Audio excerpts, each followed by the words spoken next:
بين اثنين.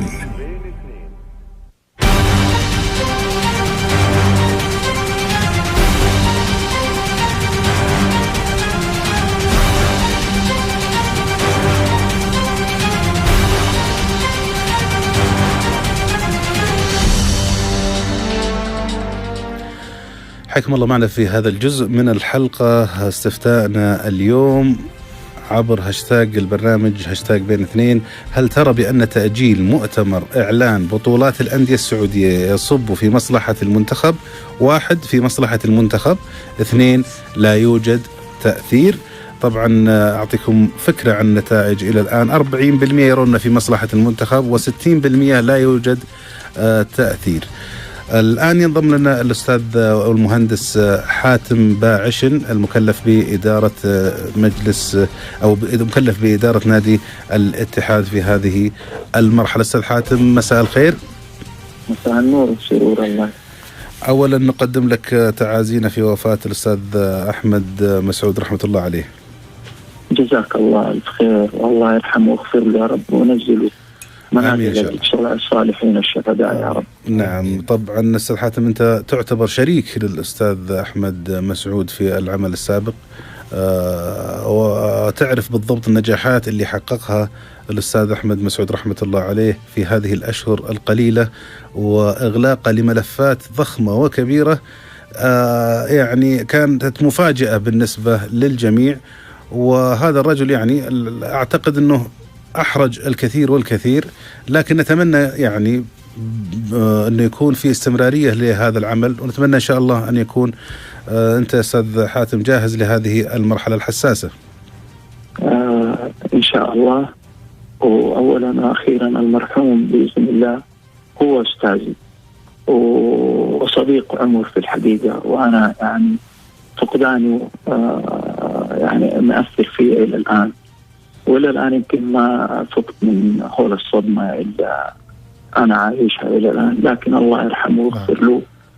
وإن شاء الله إن شاء الله ربنا يدينا القدرة كمجلس إدارة إننا نكمل ما بدأ، وإن شاء الله نتمم له المهمة اللي أتى من أجلها بإذن الله. نعم أستاذ حاتم، يعني أنتوا أعتقد الآن حسب اللي أنا يعني أتابعه من الأخبار اللي بداخل بيت الاتحادي أنه تواجدك مع الأستاذ عبد الله شرف الدين طبعا واجتماعكم والتفاهم اللي صار بينكم بشكل كبير في الفترة الأخيرة، يعني أنه قررتوا تمديد المعسكر، يعني ما حبيتوا أن الفريق يتعطل يعني في هذا الوقت الحساس جدا. لا، هو كان لابد أن يستمر المعسكر، بس أنت ما تبدأ يعني أنا تعاملنا بها كمجلس إدارة بحكمة وبروية إن شاء الله، ونحمد الله. اللاعبين كانوا شوية حالتهم النفسية جدا يعني صعبة، صحيح، سيئة صعبة، صحيح، وكانوا بيطالبوا في الرجوع. في الحالة هذه ما تقدر تقول لهم لا أقعدوا ولا كملوا معسكر، لازم تديهم وقت يفكروا ويريحوا. وفعلا الكلام اللي قلنا له ترى ما كان يعني مختلف ولا شيء. رحلات ما احنا ملاقين يعني، حتى إلى درجة إنه النادي حتى أبدأ إنه يتحمل النفقات حق عودتهم على جروب، ولكن برضو ما نجحنا في وجود رحلات لهم يرجعوا للمملكة. ولكن أنا بتصور إنه الإدارة تعاملت مع الموقف بطريقة جميلة جدا، بحيث إنه اللاعب عبال ما ريح وطلع الحزن، رجعنا كلمناهم وقعدنا مع المدرب معهم. في الحقيقة أبدأوا جدا ارتياحهم إنهم يكملوا، والحمد لله توفقنا في إقناعهم، لأنه أنا يهمني إقناعهم قبل إني أنا أبدأ أي قرار. والحمد لله إن أنا إن شاء الله الثلاثاء والأربعاء إن شاء الله راح أكون موجود. طيب يا أستاذ حاتم، في الفترة الماضية يعني أنت قدمت الاستقالة، يعني طبعا كان في روايتين. الرواية الأولى تقول إنه اختلاف مع الأستاذ عبد الله شرف الدين كبداية، وفيه الرواية الثانية تقول والله بسبب الظروف العملية في أرامكو. نعرف إنك ما شاء الله من في أرامكو لك سنوات طويلة يعني. الحمد لله. بس عاد ما الروايتين هذه اختار واحدة فيهم يعني. لا أنا أوضح واحدة حاجة. أنا والأخ عبد الله شرف الدين العلاقة اللي بيني وبينه علاقة جدا كبيرة، وإذا اختلفنا زي ما قلت قبل كده في الآراء نحن بنختلف لمصلحة نادي الاتحاد، ولكن الاحترام المتبادل بيننا لن يتغير ولا عمره تغير. أنا ما شخصنا الأمور ولا الأخ عبد الله، نحن اختلفنا في وجهة نظر، ولذلك أنا كان من رأيي إني أبتعد في الفترة هذه عشان أدي لأبو عمر، لأني أنا أحترم أبو عمر ترى أعزه وأجله، أديله الفراغ اللي هو يحتاجه عشان يتحرك فيه، لأني لو أنا قعدت في اختلاف كبير كان في وجهات النظر، فما حبيت إنه النادي يتضرر من اختلاف وجهات النظر، فكان من الأنسب إن أنا أبتعد شوية عن المشهد إلين الأمور ما ترجع لنصابها. نعم.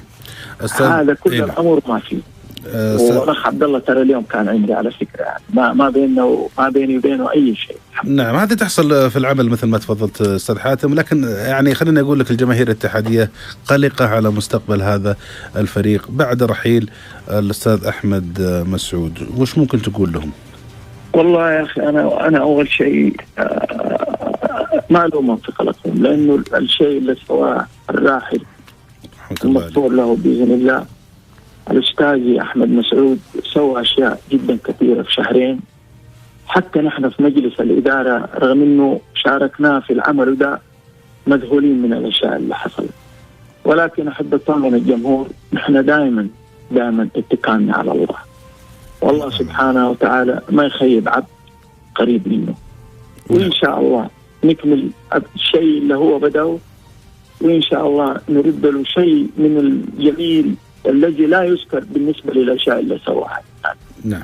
رجل في سنه تقبل المرحلة هذه، مرحلة شائكة، ودخل وده، ويمكن يعني أبو عمر ربنا يعني سبحانه وتعالى جابه عشان الناس تتذكر، وأنا والله ما أحمل له إلا الذكرى الحلوة، ويمكن يعني لو أحد الجميع يا رجل، الجميع عشرة عمر يا مهندس.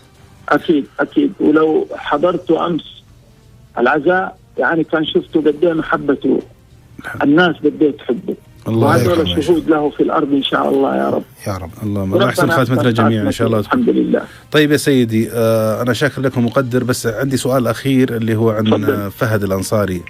كان في رغبة من الراحل أحمد مسعود بتجديد عقده أو شراء عقده، يعني مدة 2 أو 3. في ما في شك كان في تفكير، وإن شاء الله الشيء اللي يبغاه أبو عمر إن شاء الله يصير بإذن الواحد الأحد. نعم، الله يوفقكم إن شاء الله يا أستاذ حاتم، أعرف أن المهمة صعبة ولكن إن شاء الله أنكم قدها. يعطيك ألف عافية وشاكر لك. تفضل. اسمح لي بكلمة بس أخيرة. تفضل. أنا أحب أقدم شكري لرئيس الهيئة العامة للرياضة صاحب السمو الملكي الأمير عبد الله بن مساعد على الثقة التي أولاني بها، وكذلك إن شاء الله أقدم برضو شكري لأعضاء الشرف وجماهير نادي الاتحاد، وأدعو الله العلي العظيم أن يوفقنا لإتمام ما بدأ والمغفور له بإذن الله. صديقي العزيز أستاذ أحمد مسعود، شكرا لك. بالتوفيق لكم جميعا إن شاء الله يا أستاذ حاتم وللإدارة الاتحادية. شكرا. ناخذ فاصل ورجع نواصل.